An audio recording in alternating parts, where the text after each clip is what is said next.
नमस्कार. मी सतीश कुलकर्णी. एक ग्रंथ वाचताना मला एक ओवी वाचण्यात आली.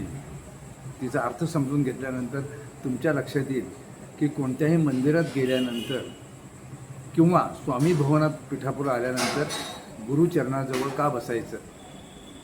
तर ती ओवी अशी आहे, गुरुभजनाचा महिमा न कळे अगमा निगमासी.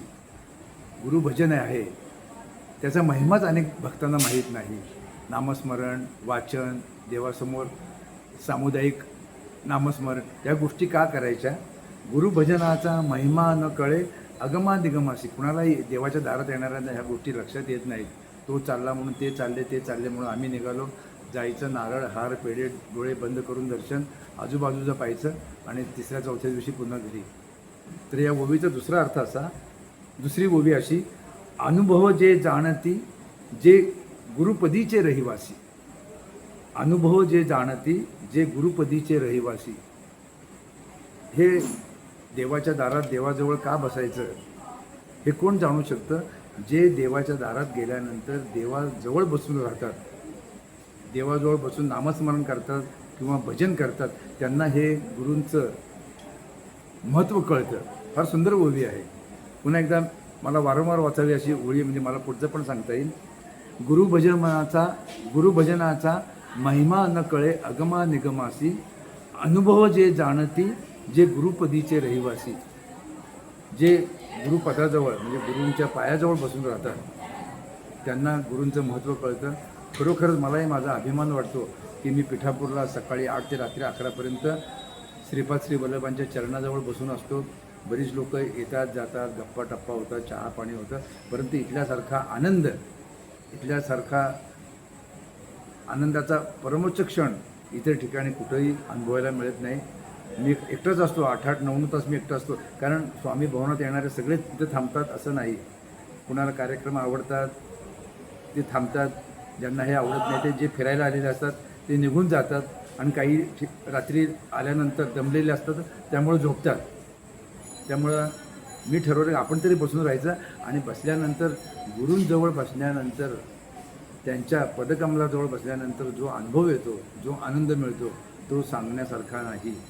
कारण अनुभव हे सांगण्यासाठी नसतात, अनुभव हे अनुभवाचे असतात. मी काहीतरी सांगणार, उद्या 50 लोक येणार, समोर उठणार नाही, परंतु त्यांच्या मनात तो भाव तरी असायला पाहिजे. भाव तेथे देव. श्रीपाद वल्लभांच्या तर पायाजवळ बसणं, गुरु म्हणजे आम्ही त्यांना गुरुच मानतो. श्रीपाद वल्लभांच्या पायाजवळ तर लक्ष्मी आहेच. श्री म्हणजे लक्ष्मी, पाद म्हणजे पाय. आणि पुन्हा मी मागच्या 1-2 व्हिडिओत सांगितलं की अष्टलक्ष्मी श्रीपाद श्री वल्लभांजवळ आहे.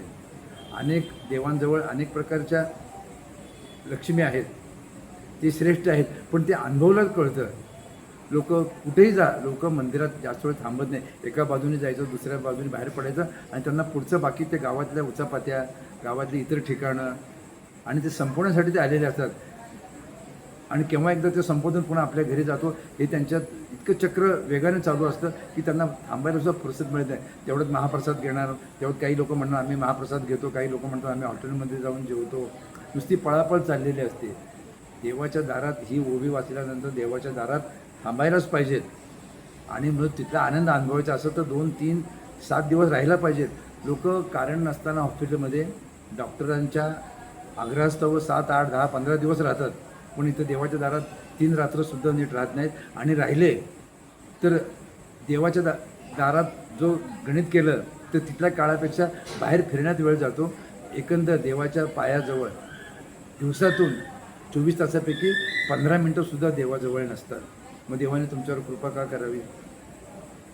देवाची कृपा जास्त, तुमचं सानिध्य महत्त्वाचं आहे ना.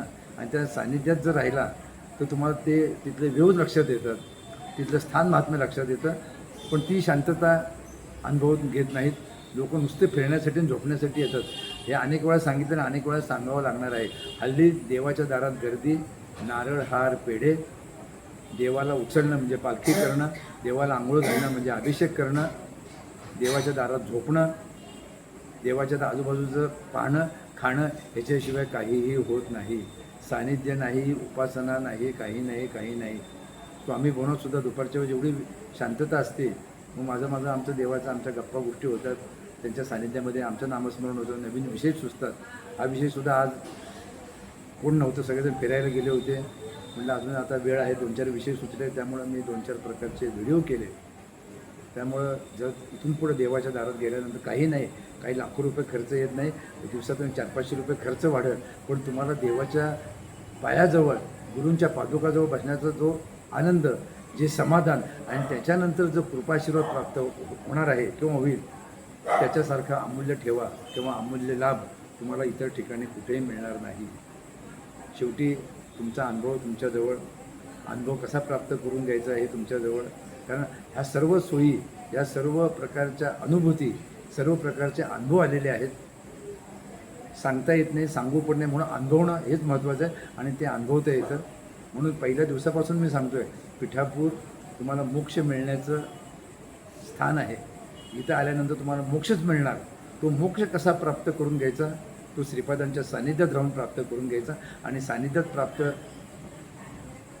प्राप्त व्हावं म्हणून तो स्वामी समर्थ भवन बांधले गेलेलं आहे. पिठापूरमध्ये आपल्यासारख्या सोयी कुठं नाहीत.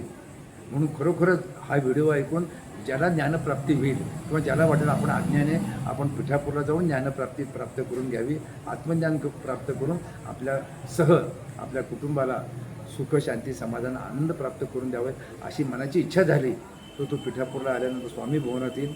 दुपारच्या वेळेस कोणीही नसतं.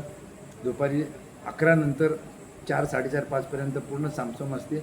समोर टेबल, खुर्ची टाकून श्रीपादांकडे पाहत बसल तर तुम्हाला श्रीपाद तुमच्यावर बोलल्याचा तुम्हाला अनुभव येईल. आणि देवाचं सानिध्य पैसे देऊन येत नाही, तुम्हाला देवाने सानिध्यासाठी बोलवलं. पिठापूरला येणं म्हणजे महाभाग्य. श्रीपाद श्री वल्लभांच्या कृपेशिवाय तुम्हाला पिठापूरला येता येत नाही. आणि आल्यानंतर त्यांच्या गुरु चरणाजवळ जर तुम्ही बसून राहिला नाही आणि आत्मज्ञान प्राप्त करून घेतलं नाही, त्यांचं सानिध्य प्राप्त करून घेतलं नाही, तर तुमचं जीवन शून्य झाल्यासारखं आहे. विचार करा, आचार करा. श्रीपादराजम शरणम प्रपद्ये. नमस्कार.